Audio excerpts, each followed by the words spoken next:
నీకు ఉద్యోగం వస్తే పరిష్కారం అవుతుందా? ఇలా ఉద్యోగం వచ్చింది ఆంధ్రజ్యోతి పేపర్ లో చూసింది కదా, ఒక ఐపీఎస్ ఆఫీసరు వివక్షత చూపించిందని రివాల్వర్ కాల్చుకొని చచ్చిపోయింది. ఒక ఐఏఎస్ ఆఫీసరు వివక్షత చూపించుంటూ పనిచేస్తలేరని ఉరేసుకొని ఆత్మహత్య చేసుకుంటున్నారు. మరి మీ పిల్లలందరినీ కష్టం చేసి మీరు చదివిస్తున్నారు కదా, రేపు ఉద్యోగం వచ్చినాక మీ పిల్లల్ని పని చేయనిస్తారా? సకల సమస్యలకు పరిష్కారం రాజ్యాధికారం. అధికారంలోపై దేశంలో మనకు వేరేది ఏది కూడా పరిష్కారం కాదని డాక్టర్ అంబేద్కర్ చెప్పిండు.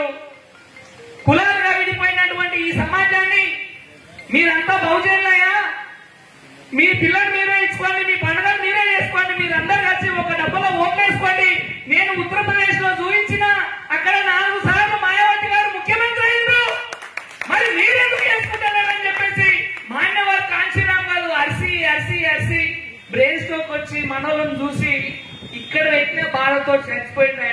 మరి రుణం తీసుకోదా? మనం ఎప్పుడే మనం చూసుకునేది? అవ్వలు చచ్చిపోతా ఉన్నారు, తండ్రులు చచ్చిపోతా ఉన్నారు, పిల్లలు చచ్చిపోతా ఉన్నారు, రేపు మనం కూడా చచ్చిపోతా ఉన్నాం. కానీ మనకు సోయి వస్తలేదా? మాన్యవర్ కాంశీరామ్ గారి పోరాటం అంటే ఈ దేశంలో